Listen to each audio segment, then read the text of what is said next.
Redmond TV and welcome to another Redmond Rounds where I talk about footy once every 3 years when it's a World Cup. Obviously, when it's a normal season, I'm uploading every second of the day, 4 uploads a day. When it's the World Cup, you can't get a video out of me for 3 weeks. We're going to be talking about a very wide topic that has been talked about many times on this channel with the Liverpool ownership situation, because FSG have been talking about how they're either wanting to sell or get a minority/majority stakeholder in whatever they will prefer, in whatever suits their most circumstances. So the biggest question that has been getting asked: will Liverpool be sold outright, or will someone else come in just to help out with the finances to boost some of those transfers? Because we know that's been the #1 issue for the wider majority of Liverpool fans. When you ask, this is not my views personally, but if you ask the majority of fans about FSG, their opinions are always good. They won the league, they won the Champions League, they appointed Jurgen Klopp, and it's been a nice time where they've run the club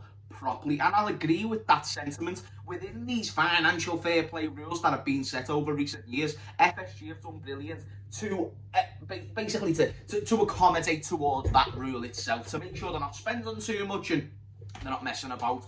However, when Man City do it, sorry, I'm not going to get into Man City and the 50 lawyers that they employ to get out of certain FFP situations. But the point that I'm trying to make is that if FFP is a thing and you can't spend unlimited amounts of money, then yeah, fair enough, it's good to have some owners like FSG. But there's already rumours saying about how FFP is going to be scrapped, and let's be honest, I've already mentioned a brief example, and I could mention a few more of where clubs have been able to stretch the financial fair play rules. So it's not really a fair game, is it? And football's going into a world where it's even more, if not a fair game. So this deludedness that some people have genuinely of, oh, I want pure football. I want an owner who's going to be a billionaire Liverpool fan who's going to spend 500 million a summer, but he can't be state-owned, and he can't be this, and he can't be that. It's like, all right, you bellends, well, you want all this shit, but it's like any girl ever. You want the perfect man, but what do you bring to the table, love? You know what I mean? You can't even fucking cook, and you're talking about you want me to pay for your fucking rent, and you can't.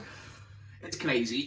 But where I stand on the situation is, whatever gets us the most beneficial, most competitive football club, that's all I care about. Because morals and all that bullshit went years ago when I was a kid. Before I was even born, that's when the corruption within football ever enhanced, because it's always been there to a degree. But now that it's one of the most worldwide sports where everybody is watching it, there's influence there, there's control there, and FSG are not going to have the facilities in the long term to compete with these state-owned clubs that are coming in. Now, I'm going to bring to you an article from This Is Anfield, right? From a fella who's talking about a reliable journalist. Let me tell you the fella's name, because the only way you know this person at the moment is the fella. His name's Jack Lusby.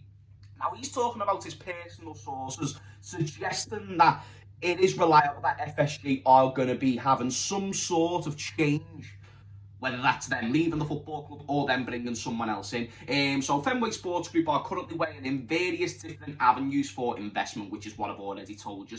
The club has been in place, or the owners have been in place since 2010, and are believed to be considering their options in the wake of the Super League. So I've mentioned the Super League many times. When I talk about not liking FSG, a main reason is the fact, the fact that they decided to change football. Like, I was speaking to Mario and Ruby the other day, and Mario was suggesting, like, we don't want owners who are going to call it the Spotify Anfield Stadium, kind of like the Barcelona thing, basically making money by taking away traditions of the club. So how is not changing the whole fucking sport, where it's like 12 teams in one league and then everyone else plays in their respective leagues? 2 separate entities, no way to promote yourself to this Super League. You're telling me that we're going against football?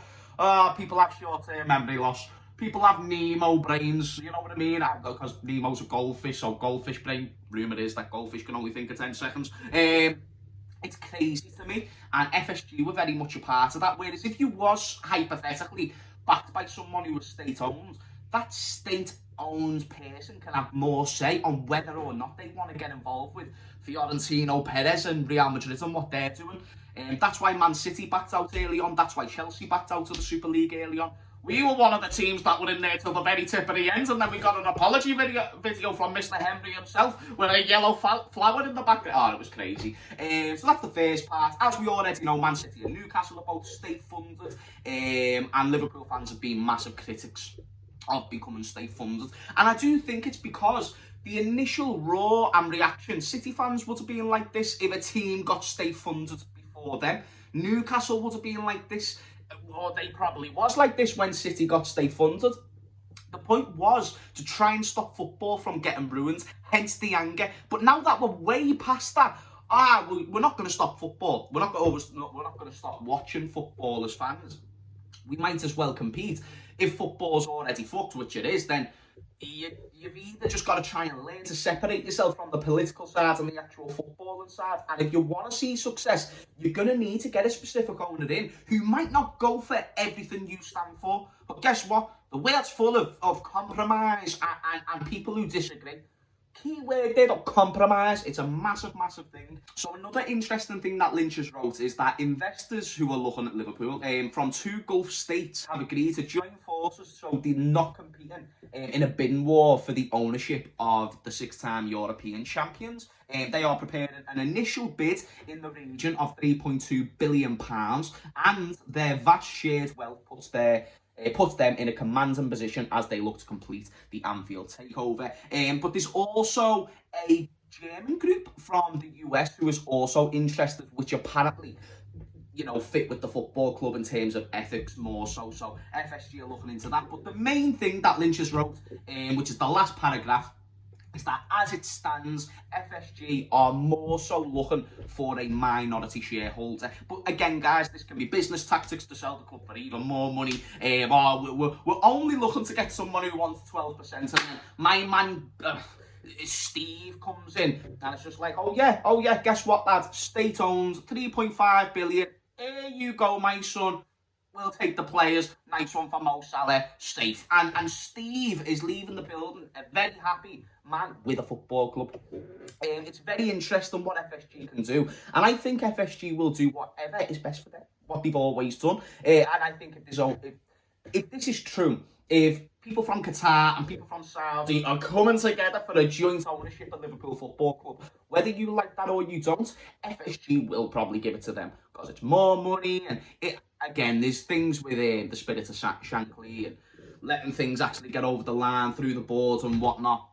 Loads of things come into play. But one thing I want you to realise, people, is that over recent weeks we've been getting told that the club's going to be getting sold. Right? That's been near enough, as near confirmed source as you could have got when James Pearce came out and said that they're really looking to be sold. And then now they're saying, but minority shareholders. It's all tactics. Therefore, we don't actually know the answers on what is or isn't going to happen.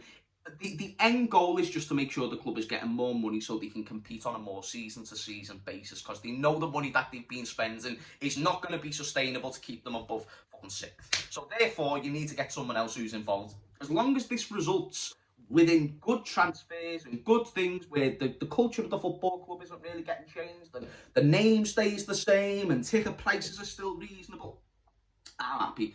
It's just very important to make sure that we keep those key things within place, emphasising the importance of building the youth academy, emphasise the importance of making sure to still getting as many locals to the ground as possible, but also expanding the stadium further, so the worldwide fans can come and have that opportunity to come to Anfield 1, 2, 3 times a season. It would be really, really nice. And it's very hard to get those owners who are going to be very, very perfect. But listen, as long as you're going to align with the culture of the football club, and you're not going to be going out and trying to change the whole sport of football, and you're going to back transfers as well, which has been my lowest worry about FSG, but still a worry. Then yeah, I'm happy. And I understand what football is now. I understand it's not what it used to be. I started watching football in the shit times, but it is the players on the pitch that you connect to, because they can just simply do things that we can't, and that's the inspiration that you gain from watching football. It's just to want models and to want ethics. You're in the wrong sport. Go and support another sport that's brand new and no rich people have got involved with yet, because usually when you start getting rich people involved with sports, it tends to be more corrupt option than what you think. But that is what it is. Guys, that's been today's video. The basic conclusion of it is that we've got a Saudi group and a Qatari group coming together who want to invest into the club. There's also a German group who are currently based in the US, who are also linked and also could be a minority shareholder. Moreover, this means absolutely nothing, because between now and the summer, there could be way more investors who come in and a completely different name to the ones that I've mentioned to you in this video. So basically, we know no more.